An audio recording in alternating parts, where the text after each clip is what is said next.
Let me tell you something most people will never admit to themselves. The person holding you back the most is the version of you you've been protecting. You keep feeding it. You keep making excuses for it. You keep dressing it up in self-pity and calling it a reality. But make no mistake, that version of you is weak. That version of you is built on fear, insecurity, and a lifetime of borrowed belief. And if you want the life that's calling your name in the silence, if you want the power, the peace, the purpose, you're going to have to kill that version of yourself. Not tomorrow, not when it's comfortable. Right now. This is the moment where we stop just surviving and start designing. This is the hour when mediocrity dies and a new mind is born. You don't change your life by learning more, you change it by deciding with such brutal honesty that there's no room for the old identity to hide. That weak version of you, it's not just unfit for the future, it's the enemy of it. And you were never meant to negotiate with your enemy. You were meant to eliminate it. So listen to me. There's a reason you feel that pull deep in your gut when you're quiet, when the noise fades and all that's left is your truth. That pull, that's your soul remembering what it was made for. It doesn't want comfort, it wants growth, it wants fire, it wants war. The war against fear, the war against laziness, the war against the voice that says, you're not good enough. Do you think Carnegie asked permission to dominate his field? Do you think Edison waited for motivation to light the world? Do you think Lincoln built his backbone through comfort? No, they burned the bridge to their former self. They made now their launching pad. They carved greatness out of pain. The world doesn't give you clarity. You build it by standing in the fog and deciding to walk forward anyway. And when that old voice whispers, it's too hard, you respond, then I'm getting stronger. When it tells you you're not ready, you say, then I'm about to become who is. You weren't born to play the background in your own life. You weren't built to carry the chains of your past into your destiny. But hear me, this will cost you. It will cost your comfort. It will cost your excuses. It will cost every lie you've told yourself to stay safe. But what you get in return, say, conviction, power, self-respect, a soul that no longer bows to fear but commands it. So let me ask you, who wins the fight today? The weak version that wants rest or the warrior who was born for the storm? Because make no mistake, the storm is coming either way. And greatness? It's never been about avoiding the storm. It's about becoming the damn storm. You will wake up one day and realize you were never fighting the world. You were fighting the parts of yourself that didn't belong. And every time you chose discipline over comfort, purpose over panic, growth over stagnation, you were sharpening the sword. You were breaking the chains. You were rewriting the code. Because the man or woman who decides to face themselves, truly face themselves, can never be controlled by anything outside of them again. You want wealth? Earn it with your mindset. You want peace? Build it with your habits. You want power? Forge it in the fire of self-discipline. This isn't about fake confidence. This is about becoming undeniable. The kind of person whose actions scream louder than their words. The kind of soul that walks into a room and changes the temperature. The kind of mind that doesn't bend to pressure, it applies it. So listen, stop worshipping potential. Start executing reality. You don't need more time. You need a decision, right here, right now, to kill the version of yourself that was never meant to survive and give birth to the one who refuses to die. Let me remind you, the weak version of you is not some ghost from the past. It's alive, right? It's the part of you that negotiates with failure, justifies laziness, and drowns in distractions. It doesn't scream. It whispers. It sounds like reason. It hides behind phrases like, maybe later. I'm tired today. At least I'm trying. Someday. That version of you knows every trick to keep you small, and every time you listen, you hand it the keys to your future. But here's the truth. Growth only begins when excuses end. There is no glory in almost, no legacy in average, no greatness in playing safe. The weak version of you was raised on comfort, but your destiny? That was raised in chaos. It was carved in moments where you were broken, doubting, forgotten, and still you didn't quit. You got up when no one clapped. You worked when no one watched. You stayed faithful when nothing made sense. And in that space, you became dangerous. Dangerous to the part of you that fears change. Dangerous to the lie that says you're not enough. Dangerous to every pattern that's kept you stuck. Because once you wake up to your own power, you become unstoppable. You stop needing permission. You stop asking for validation. You stop apologizing for dreaming too big, wanting too much, or moving too fast. Let them call you obsessed. Let them say you're too intense, too focused, too serious. They said the same about Ford when he built an empire from steel and vision. They mocked Walt Disney when he told them a mouse would build a kingdom. They doubted Oprah when all she had was trauma and a microphone. But they all had one thing in common. They didn't flinch. They didn't fold. They didn't explain. They executed, because champions don't beg for support. They build it. Leaders don't wait for inspiration. They create it. And winners, they kill the weak version every single day. Not once. Not in a moment of hype. Every single day. When that alarm goes off and the bed feels like heaven, the weak version wants 5 more minutes. The strong version says, I'm already behind.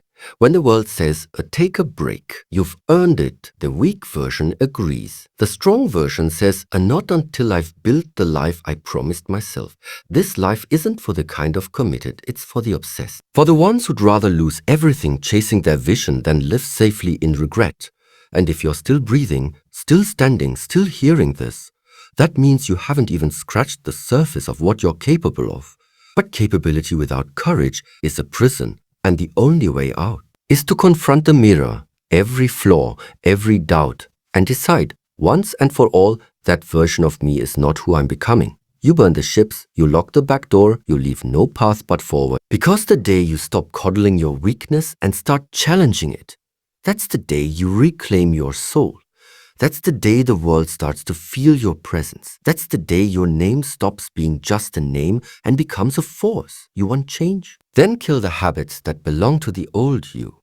Starve the distractions. Break the routine that's built for survival, not success. And most of all, outgrow your excuses. Outgrow that circle that drains your energy. Outgrow the content that keeps you numb. Outgrow the identity that was built in survival and start living in strategy. Your mind is not a playground, it's a battlefield, and every thought you entertain is either building your empire or destroying it. So take control, command your thoughts like a general, guard your energy like a warrior, speak your vision like a prophet. Because this is not about hype, this is about responsibility. The responsibility to your future self, to the dreams still waiting on you, to the legacy with your name on it. And no one else can carry that weight for you. You're either going to be the victim of your old self or the executioner of it.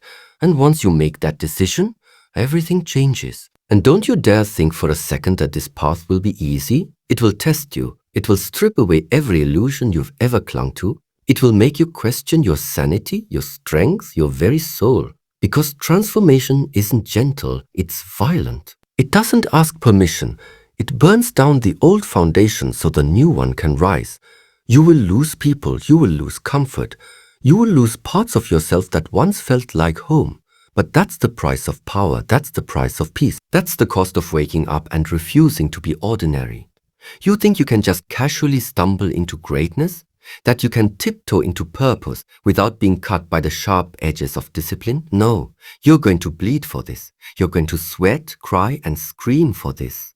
But you're also going to rise. You're going to feel what it means to walk in alignment with something so powerful, so alive, that the world around you starts to shift. Your voice changes, your energy expands, your presence becomes undeniable. People will ask what happened to you. They'll wonder how you became so focused, so grounded, so fearless. And you'll know it wasn't some overnight success. It wasn't luck or magic or timing. It was you killing the weak version every day. It was you refusing to stay buried under shame, doubt, and fear. It was you becoming everything you were always meant to be. That's what the world needs. Not another echo, not another copy. It needs you fully activated, fully present, fully alive. And if that means you have to walk alone for a while, so be it. If that means you have to be misunderstood, good. Let them talk. Let them doubt. Because while they speak your name in confusion, you're building something eternal. You are crafting a spirit that doesn't bend with emotion, that doesn't crumble under pressure. You are no longer driven by opinion or outcome. You are driven by principle, by vision, by a fire that cannot be explained, only experienced. And that's what makes you unstoppable. Because once a man or woman knows who they are, knows what they're here to do, and refuses to compromise, that is a force no one can contain. You think Rockefeller built his empire waiting on approval? You think Maya Angelou rewrote her life story by waiting for perfect conditions? No. They moved through the dark. They walked through pain. They turned suffering into poetry and discipline into gold. And now it's your turn to stop explaining your potential and start proving it. To stop looking for shortcuts and start building stamina. To stop being afraid of breaking and start being terrified of never becoming that weak version of you. It's loud, it's comfortable, it knows your habits like a lover, but it cannot go where you're going. It doesn't belong in the rooms you're about to enter. It doesn't survive in the mindset required for your next chapter. So let it die. Let it die with the old routine. Let it die with the excuses. Let it die with the story that told you you're average, because you were never average. You were never meant to be soft, hidden, afraid. You are power in human form. And the moment you align your actions with that truth, you become magnetic. You attract the resources. You command the respect. You awaken the sleeping giants within you, and what once felt impossible becomes inevitable. But don't think this transformation will knock politely. It won't ask if you're ready. It will break in uninvited, just like every real breakthrough does. And when it does, it won't offer you comfort. It will hand you a mirror. And that mirror will show you everything. Every weakness you tried to hide, every excuse you dressed up in reason, every wasted hour, every unspoken dream, every moment you chose fear over fire. That's what growth looks like. Not applause, not likes, not validation. Reckoning. You reckon with who you've been, so you can finally step into who you were meant to become. Because the truth is, your potential isn't buried under circumstances. It's buried under choices. Choices you've made 1,000 times to stay comfortable, to play it safe, to not make waves. But waves are what you're made for. You weren't built to fit in. You were built to shake the ground beneath you. And the moment you stop fearing the cost of your evolution, you step into a kind of peace that weak people will never understand. They'll call it arrogance. They'll call it intensity. They'll say you've changed. And you'll say, you're damn right I have. Because the person you used to be, they would have backed down. They would have quit when it got hard. They would have blamed others, waited for help, begged for signs. But not this version doesn't beg, it builds. This version doesn't wait. It works. This version doesn't react. It rules. You've suffered enough under the weight of your own hesitation. You've waited long enough for someone else to light the fire. But nobody's coming. Nobody's going to rescue you from the life you've tolerated. That's your job. And once you realize that, everything changes. You don't just raise your standards. You bury the old ones. You don't just dream about the life you want. You bleed for it. You wake up before the sun. You move like the future owes you nothing. You train like you're behind. You speak like you know your words will echo long after you're gone. Because you understand what most never will. This life bends for the bold, doesn't surrender to the passive. It doesn't wait for the hesitant. It opens to those who command it with conviction. Like Napoleon Hill wrote, you are the master of your fate, the captain of your soul. But that's not a quote for decoration. That's a declaration. It means your mindset is your weapon. Your focus is your shield. Your discipline is your path. And your identity, that is the throne. You don't find purpose by chasing pleasure. You find it by standing in the furnace and refusing to melt. You forge it with sweat and sacrifice and the refusal to settle for a life that only looks good on the outside. Because real power isn't loud, it's quiet, it's calm. It's the kind of stillness that doesn't flinch when chaos roars. That's what you're building now, not noise, not attention, legacy. A life that doesn't crumble under pressure, but becomes pressure. A name that outlives your heartbeat, a soul that never bows to the winds of circumstance. And the only thing standing between you and that reality is the weak version of you still pretending to protect you. But today, you make a different choice. You take the shot, you face the fear, you silence the noise, and you kill the version of you that dies in comfort. Because from this moment forward, you don't just talk transformation, you become it. And now that the fire's lit, don't let it flicker. Don't let convenience water it down.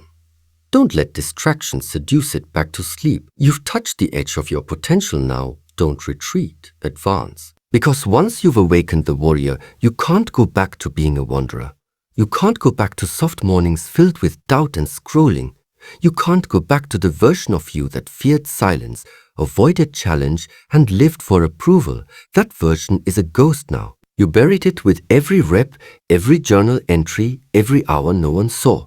And what rose in its place? A decision to live full throttle, to burn bright in a world that begs you to dim, to be the kind of person who doesn't try to lead, but can't help but lead, because your life becomes a standard that others can't ignore. Look around. Most people are existing on autopilot, numb to their power, drunk on comfort, addicted to average. But not you. You've chosen the uncommon road, the hard road, the road where your feet bleed, your muscles shake, your ego dies, but your spirit ascends. You've chosen the path of mastery, not mediocre. And mastery demands one thing above all else: sacrifice, of needing to be understood, the sacrifice of fitting in, the sacrifice of cheap pleasure for eternal purpose. That's the trade, and it's worth every second of discomfort. Because every time you say no to the old life, you're saying yes to the future that's begging for your commitment. Every time you walk away from gossip, laziness, or short-term pleasure, you're proving to yourself and to the world that you are becoming something rare, and rare is hard. Rare is lonely, rare is misunderstood, but rare builds empires, rare makes history, rare inspires generations. So hold the line. When your body wants to quit, hold the line. When your mind plays tricks on you, hold the line. When the world calls you crazy, arrogant, too much, hold the line. Because eventually they'll see. Eventually, the results will roar so loudly, the world won't be able to look away. Eventually, the life you've been sculpting in silence will explode into legacy. And when it does, you won't owe anyone an explanation, because your work will speak for itself. Your discipline will speak. Your transformation will speak. Your absence from the old life will scream louder than any words ever could. And in that moment, you'll realize this was never about proving them wrong. This was about proving yourself right, that the fire inside of you was not a lie, that your dreams were not delusion, that your obsession with growth, with truth, with mastery was the most honest thing about you. So don't stop now. Don't slow down. Don't lower your voice just because the world is more comfortable with your silence. No, rise louder, think sharper, move quicker, train harder, focus deeper, because the war isn't over. And the weak version of you may still try to crawl back. But now you've changed the rules. Now you know how to answer. Not with explanation, not with hesitation. You are commanding it. You are building it. Decision by decision, discipline by discipline, day by day. And the best part, this isn't your peak. This isn't even your final form. This is just the beginning of the version of you the world won't be ready for. And now we arrive at the edge. The moment where the old you dies completely. This is not poetic. This is not metaphor. This is war. And in war, something must fall so something greater can rise. That weak version of you, it had its seat. It got you through the early pain, the confusion, the survival phase. But it cannot lead anymore. It cannot speak for you anymore. It has no seat at your table, no voice in your mind, no grip on your soul. You've outgrown it. You've grown past fear disguised as logic. You've grown past hesitation masked as humility. You've grown past the broken beliefs you inherited from people who never dared to live. You now walk with a fire in your chest, a knowing, not hope, conviction. You are not here to chase the world. You are here to shape it, to bend time with your focus, to twist fate with your will, to walk into every room like you are the answer, because you are, and from now on you don't lower your standards. You don't shrink to make others comfortable. You don't ask the old self for permission to level up. You move with clarity, you speak with power. You execute with purpose, because the man or woman you've become, they are a weapon sharpened by failure, forged in loneliness, tempered by rejection, driven by a vision no one else can see. But one day everyone will feel. They will feel it in your presence. They will feel it in your results. They will feel it in the silence you command and the storms you walk through without blinking. And when they ask how you did it, how you went from unseen to undeniable, from ordinary to unstoppable, you'll tell them the truth. I killed the version of me that was never meant to survive. You killed the one who needed approval. You killed the one who gave up too soon. You killed the one who feared failure more than regret. And in that place you built something immortal, a spirit forged in fire, a vision that sees beyond circumstance, a discipline that does not flinch, a life that speaks long after you're gone. So when the world gets quiet and your old self whispers again, don't respond with doubt. Don't respond with fear. Respond with action. Respond with focus. Respond with the force of someone who has already decided, I will never go back. Because once you've tasted your own power, once you've stood face to face with who you could become, going back is no longer an option. And that is the moment you are finally free. Now go and become the legend your old self was too afraid to imagine.